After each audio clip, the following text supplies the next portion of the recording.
got a couple of questions to ask. I worked in the project coordination space Yep. in healthcare, and I've had a few jobs where, people say to me, even when I send in my CV, like when you're filling in your application before you submit it, they'll put down, oh, what kind of salary are you looking at? Mm-hmm. So, I mean, should I just put what I want, or I don't know what to do sometimes. Well, oftentimes the way to talk about that is, this is what I have been earning. Yeah. And this is what I want to earn. Yeah. So because they're two different conversations. Some people won't move unless they get an increase. Some people will move for the same money. Some people will move for less money if there's some other combination of things that makes it worthwhile going for that job. So I would attack it by saying, this is what I'm currently earning and this is what I want to be earning.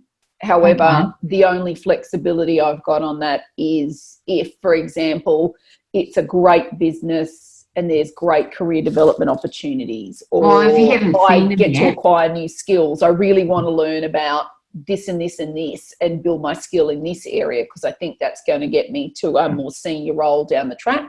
So if there is opportunity to build that skill in this role, then I might consider a little less money. Does that make sense?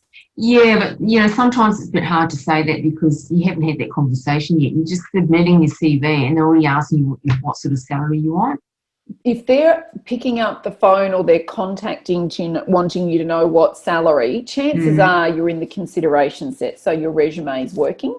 Yeah. They like what they see. So that's a good sign that they're actually, because silence is not good. That's worse. So the fact that they want to know what you want to be, also they don't want to waste your time with a job that's too cheap or too low. So oftentimes a salary is an indicator of where you sit in the marketplace.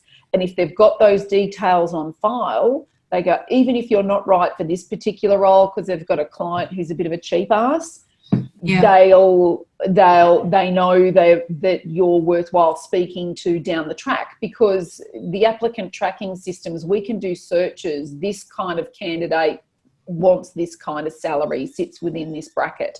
So then you come up on those searches for next time. So sometimes it's not, you might miss out on this one, but they're ringing you about another potential job down the track. So otherwise, recruiters with so many resumes to get through, they don't want to be wasting their time with people that are too big, too small. It's like Goldilocks and the Three Bears. They want the person that's just right, because their clients won't accept somebody that is too inexperienced or too overexperienced or too expensive. So that's why that's important. Does that make sense? I've just applied for, actually they asked me to apply. So I put my CV through. They had 3 vacancies. But anyway, just to cut a story short, she came back to me. She said, oh, look, this is what we're offering. She just gave me a figure. And it's actually well below what I've been earning. What would you do in that respect? Like, she's already said to me, this is what I'm going to offer. So no, if that's not a job you want and the salary is not right, say no. If you're not working and there's a need to bring some cash in to pay the bills, ask if they would consider doing something on contract. Say, look, I'd only be happy to do that on contract for a certain period of time, and then I can prove that I'm worth more money. So I either get a job somewhere else because they're not prepared to see the value I bring, or they go, wow, this girl's great.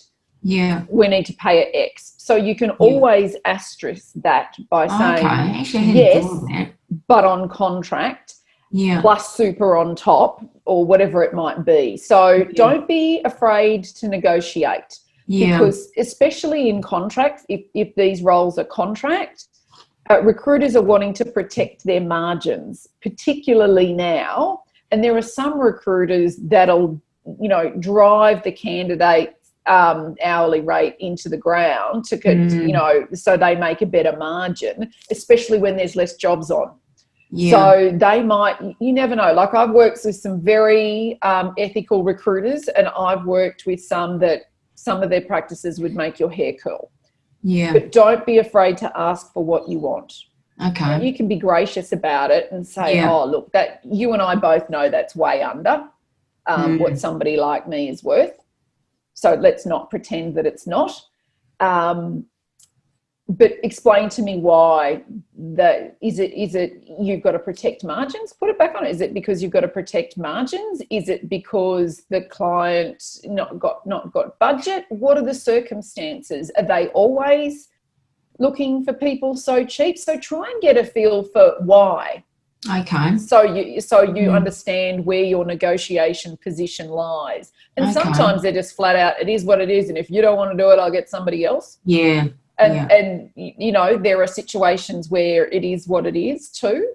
But if you're armed with more information, you can make a better quality decision, because maybe the red flags are already there that this is going to be a friggin' nightmare.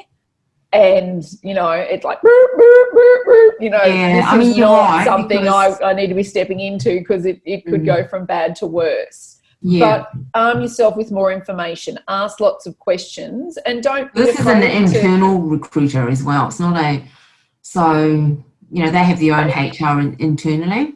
Internally, so sometimes they will know market rates. They might be trying out to see if they can get somebody cheap. But like I said, you can still have those same questions and say, well, that seems a bit under. I'm normally getting offered roles at such and such $1, and I know it's COVID times and that kind of thing. But certainly in the healthcare market, they need good quality people now more than ever. You know, there's a need for that. So, you know, don't forget to say, well, you know, I've got a lot of experience doing this and this and this. Yeah. Look, government's probably a bit more transparent. Does your company, does this organisation value that or not? Yeah. Like, you know, I mean, government is usually more transparent. They'll actually give you the salary. They'll say, you know, like 82 to 90. Yep. So they give you a ballpark. This is a not-for-profit healthcare organisation. Not for profit. It tends to be run on the, not all instances, but a lot of not for profit. They have very limited budgets, so that's probably a good indication why, because not for profit tends to be more like that. But market rates are still market rates. So you might say this is okay for a short period of time. It might not. It's not okay for a long period of time. So you may need to say, well, you can ask, what's the range of salaries in people in this kind of role currently in that organisation? Are you short on budget because of COVID, or you're short on budget because of X, or have you got headcount issues? Try and find out why, whether it's always this cheap and therefore they're always struggling to get people. And you can say, look, are you struggling to get people? Because that's a bit under. It's a bit low, it is a bit low. You know, if I was doing the same role in government, it'd be between X and Y. It'd be 84. Yeah, it'd be a lot more. Be another 15. Yeah, most people are too scared to have that conversation. Do not be afraid to have the conversation. You can have a conversation respectfully about salary, and don't forget, people in HR and talent management, they do this stuff all day. This is their bread and butter. They talk about salaries the whole time. So don't be afraid to ask lots of questions, and there may be some questions they can't answer, but don't be afraid to have that conversation. And ask lots of questions so you kind of understand what the context is around that. Sometimes they're lowballing you to see if they can get you for cheap, and sometimes they're not, and it just is what it is. But you need to understand that so you know whether it's worthwhile pursuing or not for your own perspective. Does that make sense? All right. Yeah, no, thanks, Kira. That's great. Don't be afraid. It sounds to me like, because I guess also, you know, being totally have not working, you kind of feel disadvantaged. And I should say disadvantaged, but you kind of, do you know what I mean? Like you kind of, there's limited, I mean, I don't go for everything. I'm very picky about what I'm applying for. So, you know, you kind of think, well, should I take that or should I? But no, I think you've made a really good point, and that's kind of clarified for me. Yeah, if you clarify you need to be more assertive. Yeah, and you might be hearing red flags left, right, and centre, like it's take it or leave it. This is what we always do. Nobody else ever complains. And if you know that's not market rates, you know that's bollocks. So you know what you're worth. So it's worth having a conversation about it. Yeah. All right. Thank you.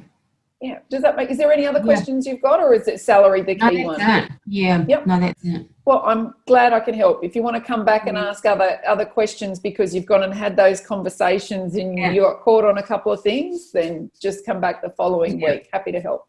Yeah, it's good to talk to someone, I guess, who's been in the industry who can tell me without the bullshit, Yeah. Because when you talk to I'm all about the no BS. I've gone through headhunters and they say, oh, they loved your CV, but they're only willing to pay this much, An hourly rate. I think she said, I know it's a bit low. And sometimes it is. And sometimes it is. And sometimes they're trying to protect their margin too. Yeah. And so you can say, well, are you reducing your margin? If I've got to take a cut, are you taking a cut, Mr. Recruiter or Miss Recruiter? Yeah. Put it back on them. I'm happy to take a cut as long as your margin, what's the normal margin you charge? Because, I understand that you're making a margin, normally a percentage margin on what I take. Is your margin being impacted as well as my salary? Because I'm prepared to share the drop, but I'm not prepared to take the whole hit myself. That's a bit unfair. Because when you're a contractor, there's a relationship there between the employment agency and the contractor. So don't be taken for granted by any stretch, because they know what the market, and they go, oh, I know it's tight. And sometimes it is the client pushing rates down. That's fine. But pushing rates down and you're the only one taking a hit doesn't seem fair or right. So go and ask some questions. What is the going average for margins?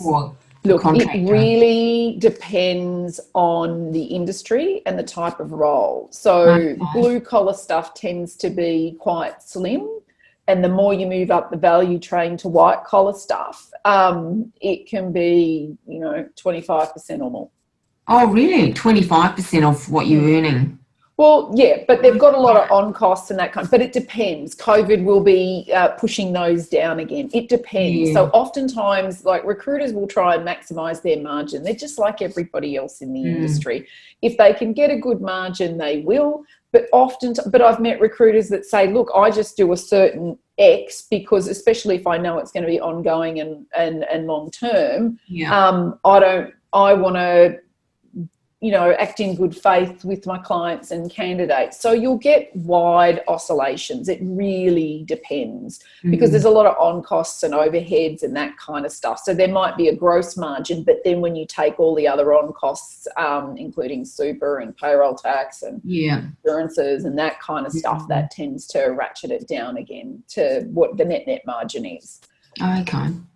So it depends. Yeah. It depends. But if you spoke to a bunch of recruiters in the industry and say, what's the average margin on hiring me out, they'll give you a rough indication. It's normally between X and Y. And just say, well, what margin are you making? Well, you and I both know when you're armed with this information, you can make better quality decisions and say, well, what about if you take a cut of 2% and I take a cut of 2% and then, we're both in this together. I know that it's not... I know we're, you and I are, partners in this. Okay. But yeah, definitely go ask the recruiters and line managers and stuff when it's contract stuff like that. Yeah. And if it's you do more contract or perm stuff? The role that I'm going for, this not-for-profit, is a 2-year contract role. Okay. Yep. Yeah. So margins would tend to be slimmer because it's over a 2-year period. So the shorter the contract, normally the higher the margin, because you still got to do the same amount of work for a short contract as you do for a really long one. But the ongoing revenue generation on a 2-year contract is pretty solid. So oftentimes the margins are a bit slimmer.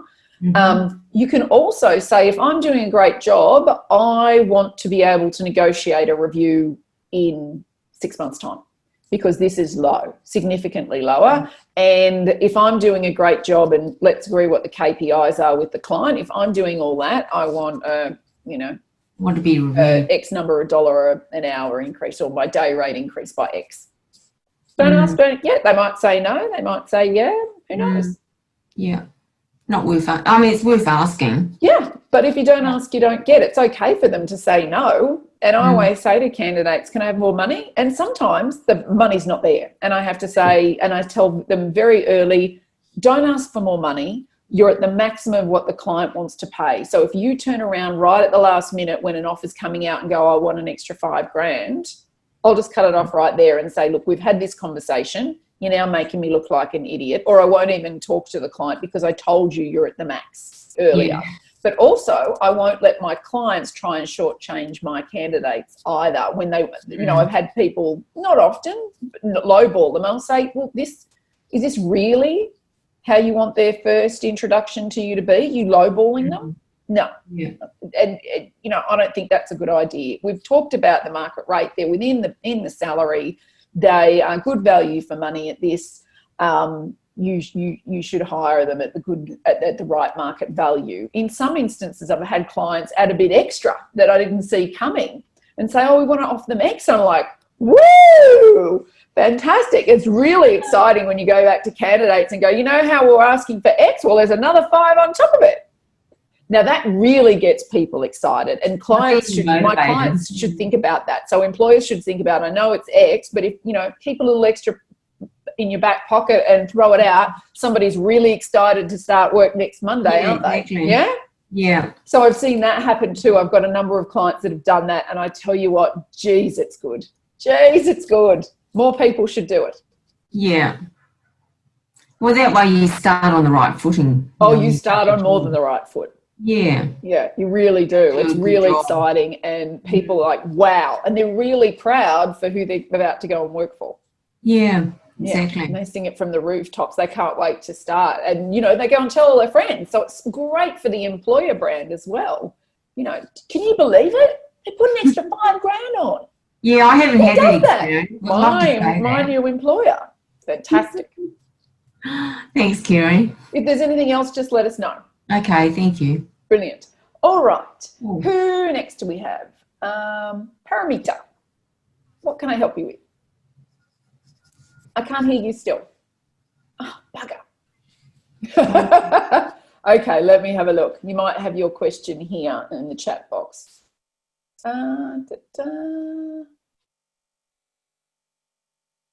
Okay, yeah, pop your question in the chat box for me.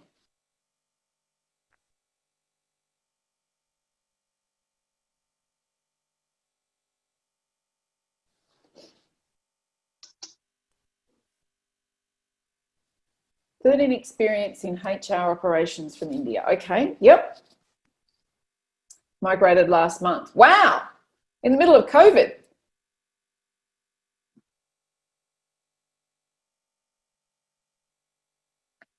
I'm impressed already. Applied to 100 jobs, no response. Okay, let me explain why. Okay, so what happens is when you come from overseas, the Australian employers generally think, you know nothing. You don't understand our industry, you don't understand our culture, you don't understand our corporate cultures, and it's like having to start again. So it's like being a graduate. It's not ideal, but it's often, do I think it's the right way for employers to treat newbies to our country? No. But the facts are the facts. So I can either rail against it and say it's not fair, but saying it's not fair is not going to get you hired. So what tends to happen with new people in the industry is they have to think about treating themselves as a graduate again. So I would be looking for opportunities to work for free, like an internship. Because especially with COVID on, oftentimes they've had to let go of a whole bunch of people. And so their workforce was up here and now it's down here. And so they've got normally as much work to do to push out, but not the people to do it to kind of keep them staying afloat. So they've got this, I need these resources, but I can only afford resources here. So sometimes going in and saying, let me prove to you that I can do a good job, really makes a difference. So I would be considering that amongst a whole bunch of other things in your armour to get hired. So think about volunteering to do some time, because then you've got them as a referee, and you've got a referee that says she's got local experience, she's done a great job for us, happy to be a reference for you, and then you can go and get paid work somewhere else using the reference that you've got. So I did that as a graduate because it's that classic chicken or the egg. Oh, you need experience. Well, how do I get experience if nobody will give me experience? And we go around in circles. Yeah, exactly. So if you treat it like you're a graduate again, and come from that point of view, you can start to get creative with how I might be hired. But I find getting some local experience, that's the easiest and quickest route. You don't want to do it the whole time. You don't want to be giving away, everything for free. It'll give you exposure to the local market and how we do things. I find that oftentimes what's really required for, where are you from? India, I think. Okay. So oftentimes culturally in India, the boss tells you what to do and you do it. In Australia, the boss says, tell me how you're going to do it. Let's agree on that. Off you go and go do it. If there's some problems, let me know. So you're responsible with how we get from A to B. You tell your boss what your plan is to get there, and then you go back and check in and let them know how it's going. So oftentimes that's where people from your continent can get tripped up, because it's very much, you guys are much better at respecting your elders. In Australia, not so much. We've got young teenagers with, big mouths and big ideas. You guys are much better at respecting people who are older than you. Where we take up more like America, where it's much more individualistic. And so oftentimes, you will automatically respect somebody who is more senior in the hierarchy. In Australia, we tend to go, prove to me I should respect you. Now, that's gross generalizations, but if you keep that in mind, it sets you up to win, because you may be waiting for somebody to say, all right, I want you to do this. And they're going, well, surely you should know what to do. And, let's agree on how you're going to do it. So if you've got that in mind, that tends to be one of the hurdles that we often hear from employers. And because of that, and they're like, I don't have time to tell them what to do. I'm paying them X number of dollars. They should know. And you do know. So that's the only thing that I would make sure that you keep in mind is the aim is to be far more proactive and seeing an opportunity and, wanting to do something about it and say, hey, boss, I see this as an issue. Can I go and take that on and do something like it?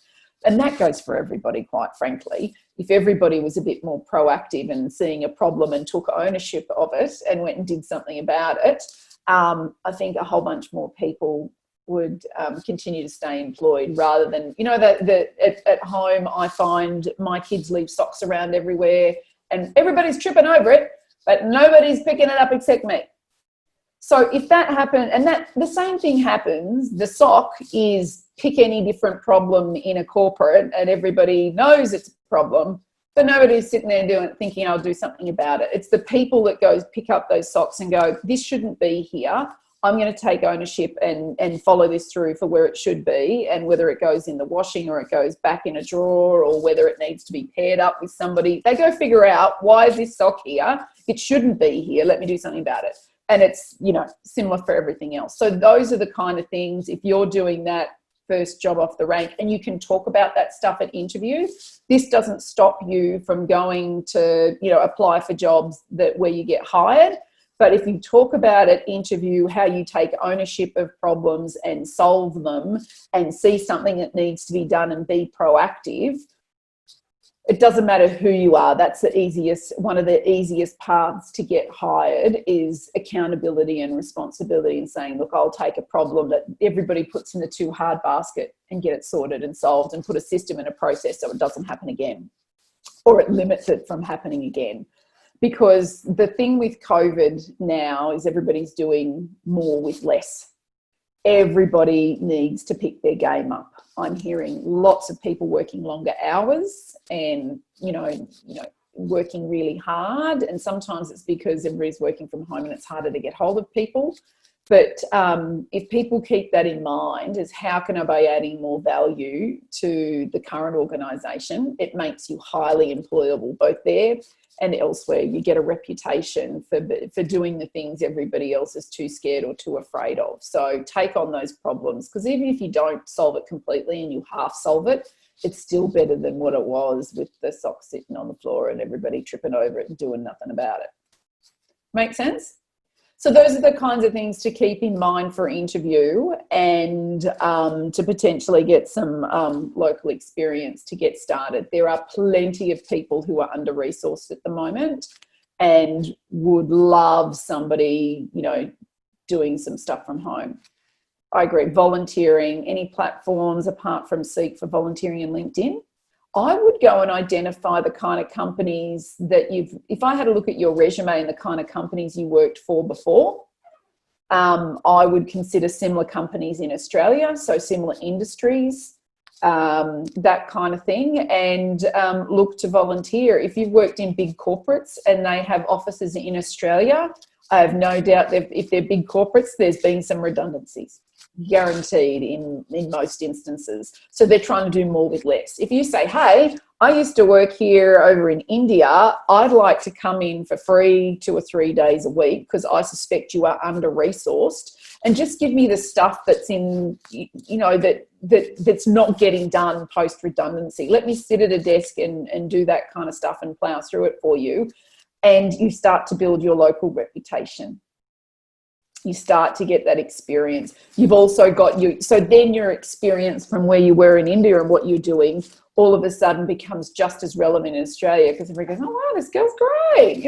She's done this and this and this. She's plowed through all that stuff at pace. She communicates well with everybody. She was really social and friendly. She got along with everybody. And then when you get a full-time job and they're with a referee, they're going, oh man, we're sad to see you go. Or we don't want her to go. Maybe we hire her. The amount of times, when I was a graduate, I went and did some work experience for free, and the following student vacation, they said, hey, our receptionist is leaving. Back when we had receptionists, most people don't have them anymore, unfortunately. Can you come in for the 2 weeks break because we're going to hire somebody else, but could you come in and be our reception? And, I got to learn how a PR agency worked by doing that. And the second time I went back, I got paid for it. And they were my referees that got me my first full-time job. So it can be done, and it can be done for graduates. And I graduated in the last recession we had to have in Australia. So I know what it's like. I know what it's like to be, but you either be victim to it or you go, screw that. I'm going to create a path. I'm going to do the things that nobody else is doing. So I stand out and I'm worthy of being hired. And I'm great value for money because I've gone and made an effort.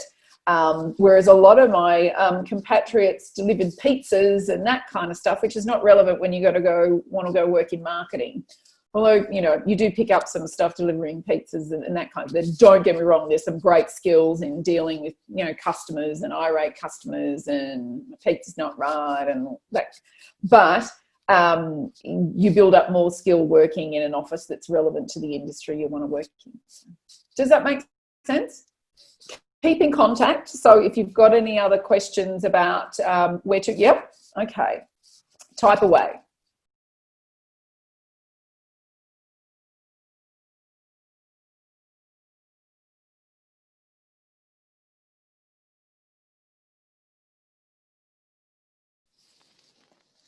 Do you think certificate for in HR will help?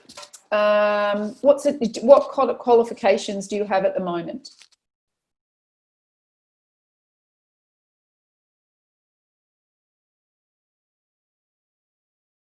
Okay, so you're really well qualified anyway.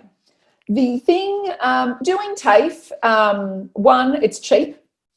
which is great. I went and did my Cert 4 in accounting because I was starting up a side business in bookkeeping and wanted to make sure. And then I wished I'd paid more attention to accounting when I did my undergraduate and postgraduate degrees, because I had to go back and do it all again, as you would know. But the good thing is it's cheap, and the people teaching it are often really good, and it's very practical. It's very hands-on. It will give you some exposure to local market conditions, which is really good. You can then network with people in the class for potential other jobs and that kind of thing. Don't think that's not a great way to network and get a job as well. And oftentimes when I was doing the accounting at TAFE, they said oftentimes the people there that had done that course were more qualified and more capable straight off the bat because they had more practical experience. They could get started straight away. It wasn't theoretical. They were in there doing it. So because it's a bit more intimate and less theoretical, it can be good. I think you're more than qualified, but you'd probably be using it for different reasons. You'd be using it to kind of understand local market conditions, local HR law, because ours would be very different to what you've got there. So definitely those things are probably worthwhile. It shows you're investing in yourself and you're keen to get started in Australia, and you're prepared to do the hard yards to understand local market conditions, even though you are well qualified to understand how it works in Australia. And I think that's probably beneficial. Is it essential? I would say no, but I think you can use it for a variety of ways. A, to help you get a job and network internally, because sometimes they're going, oh, so-and-so just left, and you're like, hello, over here. So you can be networking from that perspective. You can also utilise the tutors and lecturers there for potential referrals and that kind of stuff. Hey, I'm looking for a job. Does anybody ring up and want TAFE students, because they're cheap, because they've got limited knowledge? Like I said, it's that graduate thing again. So, do people ring up and say, we need some help, or we'd like to hire a graduate, or who are your best graduates, that kind of stuff. It also shows your ability to smack it out of the ballpark against local candidates. So if you go through and you're high distinction, high distinction, high distinction, high distinction, it shows you're mixing it, and you're able to more than compete with locals and pick it up and run with it. So that's kind of handy as well. It's all about, at the moment, proving that you can do the job as well as somebody who's been around here locally, kicking around for 5 to 10 years. So the quicker you can build up your examples, experience, all that kind of stuff, the easier and quicker you're on your way. But yeah, is it needed? No. But, it might, while you're not working, most people go, well, if I'm not working, let's go pick up my skills. Let's go study something. And that's exactly what I did. In the last recession we had to have, I graduated into it back when there was no email. That makes me sound really old, but clearly I'm not. Look. But I was sending out, back when you emailed it, not emailed it, but when you sent it in the post, all your applications in the post and your cover letter and all that kind of stuff. What I was doing is I thought, well, I'm not getting a job, and I had applications and, letters and that kind of stuff this thick. So I applied to lots of jobs, but it's hard when you're a graduate. And so I went, well, I'll just keep studying. So I went and decided to study my master's, and in the same week I got a job and got accepted into master's. So then I continued to have my head in a book from, graduating from uni for the next 3 years. So while everybody else is going, woo-hoo, I've got some money in my pocket and I can go out and party with my friends. Yeah, I still had my head in a book for the next 3 years. I was working full-time and studying part-time. And I tell you what, that ain't easy. What else is not easy is doing it when you've got kids. I've got a husband that's studying his master's now, and he's got 2 kids and a wife and a house and a mortgage and a pretty full-on job. I tell you what, I'm glad I did it when I did. So much easier. So yeah, so oftentimes that's not an unusual thing to do, is to continue to pick up skills and educate yourself while the job comes around. But guaranteed you're doing that. I often find the universe tends to reward you. If you're putting in the work and doing the effort, oftentimes something comes out from over here. You think that, you know, the rewards are going to come over here in where you're, you know, digging a hole and planting a seed. But oftentimes some seed plants over here that's perfect for you, that you can utilize and harvest. So yeah, I think everything you're telling me in terms of your intent and where you're going is spot on. You're doing all the right things. I don't think going to university again and that added expense when you're new to the country is going to add value. But I think TAFEs are better incubators for you, and it's just confirming that you know what you know, and that you can mix it with locals just as effectively, if not more so. And oftentimes I find people from overseas are even more motivated and more keen, and they're going to do whatever it takes. They give some of us, you know, it's a bad look for the rest of us because they're so keen. Just like you, I can see.